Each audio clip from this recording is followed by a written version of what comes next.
For all of last year, I carried around a teeny tiny pocket notebook that I used as a catch-all for the randomest stuff. I used it as a wallet, I wrote random notes and to-do lists, I literally stuffed whatever in that little guy. Which means that for this year, I have a lot of ideas about how to perfect my little system. So in this video, I'm gonna take you through my history of using pocket notebooks, why I think they're super useful, and how to make one stick. Okay, so here I have before you my two pocket notebooks. This is the one that I used last year. This is the one I will be using this year. They are the same notebook. They are Moleskine notebooks with grid paper on the inside. The size is pocket size. There's nothing fancy about them, except this one obviously has my name on it. I didn't even know that you could personalize their notebooks, but you can, and it's so cute. So before we get into this one, let's talk a little bit about the previous one that I was using, which I was basically using as like whatever I wanted. I've talked a lot about this on this channel. It's gone through several iterations over the past year, so I'm just gonna go through it really quick. But essentially this acted as like a dumping ground for whatever. So I would put stickers in here. I put a lot of like paraphernalia in here of where I was going. I did schedules. This is a schedule of a trip that I planned that I did in my planner. I wrote entire passages for fan fiction that just popped into my head and I needed to get down. This was a map of the car that we were packing it for a trip. So this was a map of the car where we were packing everything. And then this was what we were gonna be eating on that road trip. Just a bunch of stuff. I practiced some drawing when I was bored at a rodeo this year to practice some drawing. And I basically, what I did was I would just open this up to a blank page and I would start jotting things down when I was bored and I was out of the house. And that's because I used this, I intended to use this as a way to get off my phone. Essentially, every time I felt the urge to open my phone and do something useless, like go on Instagram, I would open this up and I would try to write something or draw something instead. It ended up being super useful as like a mini planner when I was without my larger planner, which was very helpful. But for the most part, I was just opening to a random page and doing something random and then closing this and not really returning to it later. So it worked for its purpose, but I found another purpose that was very helpful for this, which is the like plans and jotting things down as this is sort of like a sketch pad. And then the last thing I used it for was as a wallet. So in this back pocket, I still have some like receipts and things in there from last time and gift cards and stuff, but I would use this as a wallet with my cards in here. And then I was just carrying around both a pocket notebook and a wallet at all times. And I loved this. I loved it as something that I always had with me. I always had pen and paper. If I needed to take a note down, if I wanted to draw, if I wanted to write, if I had an idea, I always had somewhere to put it that was not my phone. Because once you go into your phone for one thing, you are also going into it and seeing Instagram or seeing Reddit or seeing your text messages. Just something will distract you if you open up your phone. So instead, I was opening up this, and that really, really worked for me. So enter my 2025 version of that, my version of that for this new year. I received this actually as a gift. This one was like pretty much full, but also just kind of coming apart at the edges. You know, this was just in every bag that I owned, so it's not like it held up super well. So this gift came right around the holidays when I was thinking about switching over anyway. My gifter also gave it to me with this lovely pen. So if you are watching this, you know who you are. Thank you very much. They also got it personalized for me, which is so cute. So I plan to use this in a way that is still pretty freeform, so it's a lot like this, but it's gonna be just like a little bit more organized. And I plan to use this as my capture method for this year. So if you haven't seen any of my videos on how to create your perfect productivity system, I will leave one of them up in the cards up above. And I'll actually also leave my video about my entire system for this year up in the cards so that you can sort of see the context of this notebook with all of my other planners. But basically a capture method is a place that is easily accessible, it has to be super easy, where you jot down a note or a reminder or an idea or something, anything you want or need to capture that goes into your productivity system. It is the temporary home for that item before you transfer it out to where it is actionable. So this is your entry point for all of the things that ideas and notes and things that you get, especially while you're on the go. So it really helps to have your capture method be like a pocket notebook while you're out and about. I know lots of people use their phones as their capture method. I already mentioned why I'm not using my phone as my capture method, because for me, my phone is more distracting than it is helpful. So this is my capture method. While I'm out and about, I have this on me at all moments and I can just jot down information. So let's talk about like the actual function of this and how I am using it. First, I will say like my capture method is still gonna be my wallet, so I have money in here. I have a whole $12, so if you wanna rob me, you know where it is. But I'm always gonna carry like a few important things with me in this back pocket because it's just nice to have one item instead of having to carry a notebook and a wallet and a phone. Like just having two things is much easier, I find. So that's in the back. Also, you'll see I put a sticker here, and I did that with my previous notebook as well. So I do intend to fill these back matter and then the front matter with stickers as well. So this will all be covered in stickers, but I'm not gonna be using it, like I'm not gonna be putting any stickers that I really want to keep or any paraphernalia or what is it called? Memorabilia. But I'm not gonna be putting anything from things that I wanna remember. Like for example, I put my Hobonichi 2025 stamp when I visited the 2025 Hobonichi store. I put that in this pocket notebook. I really love collecting these stamps, and I would actually prefer this to go in a more permanent planner or notebook that I'm actually going to keep. But my intention for these pocket notebooks is that they are mostly disposable by the time I am done with them. So stuff that I want to keep or stuff that I want to like have forever, I might stamp it into this notebook and then just like rip it out and tip it into something else. There's also things that I put in here like movie tickets, which I like to keep my movie tickets, and I think that they are fun to keep and fun to see like what you saw. So this was for Long Legs. Shout out Long Legs if you saw that movie. But instead of taping them into here, what I really would like to do is tape them into something more permanent, like a journal, somewhere I'm like actually trying to keep track of my little mementos like that. So those are not gonna go in here. That's the first major change from the previous version. But I will put stickers that I just like don't care about. Like this is just from a coffee shop that I went to, which was really fun, and I like to remember that, but that's not a sticker that I want to keep forever from something that like changed my life. It's just fun. I got it for free. I'm gonna put it in my notebook. One thing I really want to focus on this year is making time for creativity, which brings me to our sponsor, Craftsy. Craftsy is an online community where creatives can learn literally any craft you can imagine. I'm talking about everything from knitting to quilting to baking, and they have over 2,000 courses taught by expert instructors who break things down into easy to follow steps. What I love most about the idea of Craftsy is how easy it is to fit in your life. You can explore watercolor painting when you need a creative break, or dive into cake decorating for a special occasion, all via classes that are broken down into short lessons that you can watch anywhere, anytime. I'm especially excited to try out their sewing tutorials because I've always wanted to learn how to sew, but I've had no idea where to get started. That's what's so cool about Craftsy. Whether you're a total beginner or you've been crafting for years, there's always something new to learn and explore. Plus, the first 1,000 people to click the link in my description will get a full premium year of Craftsy for only $1.49. That's a massive discount from the regular price of $123. Thank you again to Craftsy for sponsoring, and let's get back to my pocket notebook setup. But the way I'm actually going to be using this is I'm going to be using it from the front to the back, whereas this one, like I said, I just opened to a random page and started drawing. So like I said, I just opened to a random page in this one, and for this one, I'm actually going to be starting from the front so that things are a little bit more organized, and I remember my, place in the notebook. I also numbered the pages.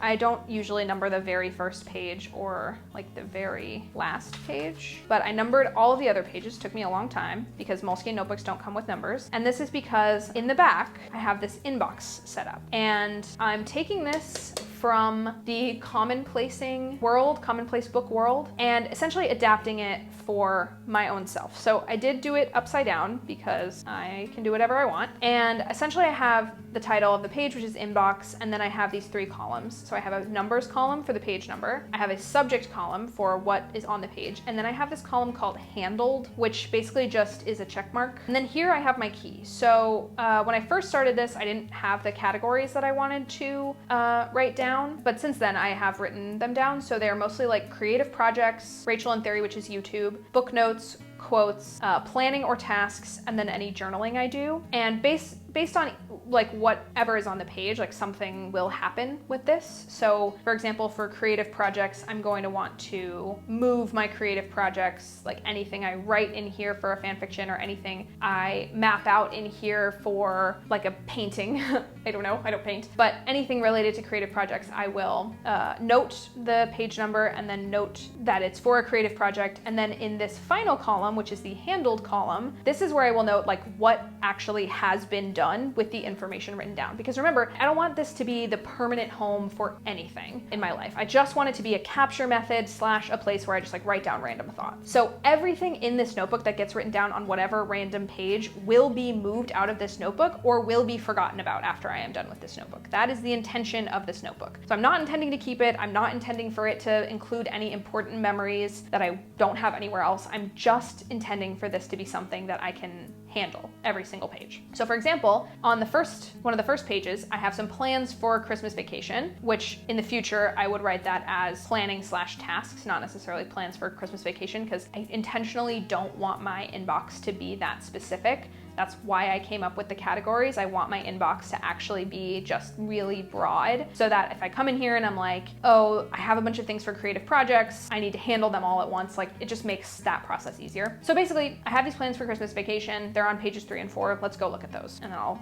sort of explain why this has a check mark. So these are the plans for Christmas vacation. These were what me and my boyfriend were setting out that we wanted to do for Saturday, Sunday, Monday, Tuesday, Wednesday, and then Thursday we were driving home. We mostly had some stuff that we wanted to do during the evening with my friends and my siblings. And then we had a couple of movies we wanted to see, and we had a few events that we wanted to get done. So we were just sketching this out and then referencing it occasionally when we were on vacation. This was without my big planner. I didn't have my regular planner with me. I wasn't really using it. And then what I did is I went into my inbox in the back and I noted after this week had passed that this was handled with a check mark. So in the handled column, I put a check mark denoting that I don't need to do anything else with that page. That page has been fully handled. It is done, it is over. And you can see over here on this sticky note that I have written my handled key. So yeah, that's a key. So a check mark means there's nothing more to do on this page. This page is fully complete. I don't need to do anything with it. It's done. Now, the review often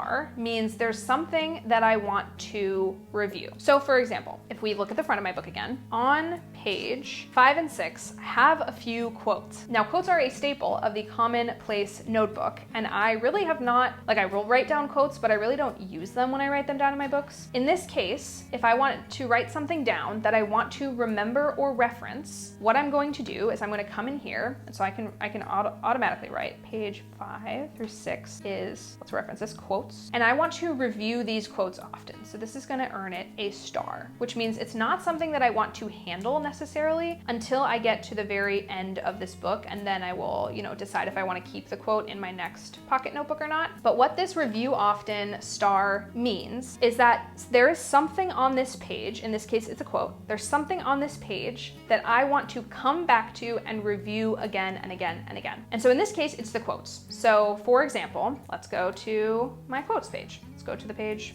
that I have quotes on. This is a quote from the movie The Brutalist, which came out this year, which I think is a brilliant quote just about creation and the creative act. Is there a better description of a cube than that of its own construction? I also drew a cube because I wanted to be fancy. And then on this is like a quote that I say all the time, which is "the perfect is the enemy of the good," which is technically a translation, like a slightly off translation of the original quote in French, which is from Voltaire. I just say it all the time and I want to keep it in mind.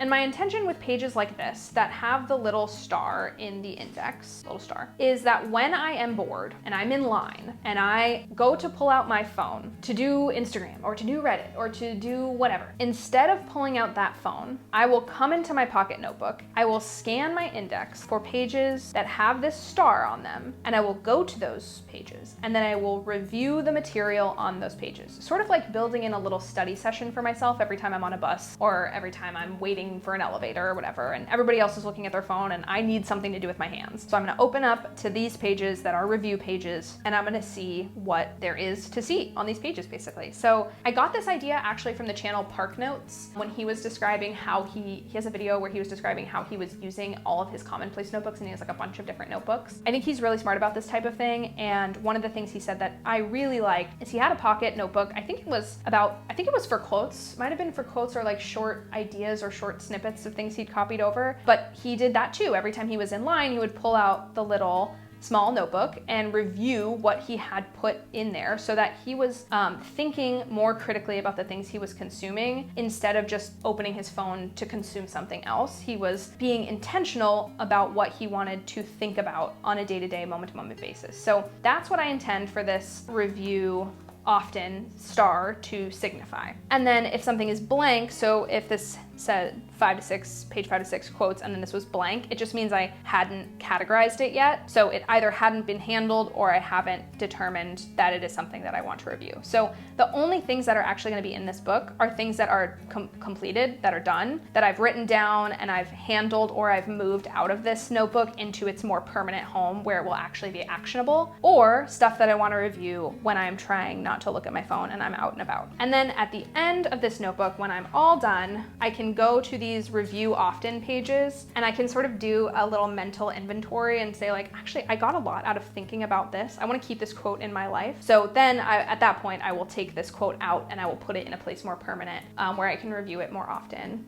But maybe I'm like, this quote isn't doing much for me and I don't actually want to review it very often. Then this page goes from being a star to being a check mark and I can consider it handled. One other thing that actually isn't present on this page yet, but that I also want to do is use those symbols down below. So for example, this page earns a star, this page earns a star because it's stuff that I just want to review. These pages, I did a check mark on the number of the page. I might change that to just drawing a little check mark next to the page number instead, so that when I'm just flipping through it like this, I can see very quickly what sections I want to review, what sections I consider handled and I don't need to pay attention to anymore. And so then when I'm flipping through this and I see there's like a page number with nothing on the bottom, then I know that there's something on that page that I still need to handle, or I still need to decide that it's something I'm going to review frequently during the use case of this book. And then what I do with all of these little notebooks is, instead of using the strap as it was intended to go around the top and the bottom, I use the strap diagonally and then I will stick my pen in there like so. I think I'd like to get a pen loop instead of doing this. I just haven't had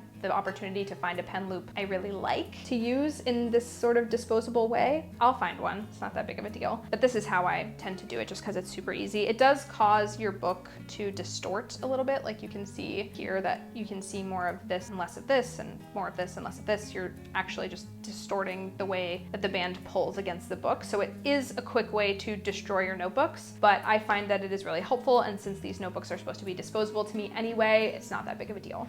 I usually don't really like writing long form in a small notebook. There's something about the way the paper hits my hand, but since this pocket notebook is primarily just going to serve as a capture method and a catch-all for my random thoughts when I'm out of the house, I think this one will really benefit my system and my productivity. I'm excited to see if I can actually use it as my one and only capture method, so stay tuned on the channel to figure out if that is a success. Have you ever tried a pocket notebook like this? If so, leave your recommendations down in the comments below for ones I should check out in future videos. And if you liked this video, you may also like my work planner setup, which I'll leave right here on the screen next to my head. Spoiler alert, I really struggled with it. Otherwise, thank you so much for watching. I appreciate you so much. Thanks for being subscribed. Thanks for being awesome. And I'll see you in the next one.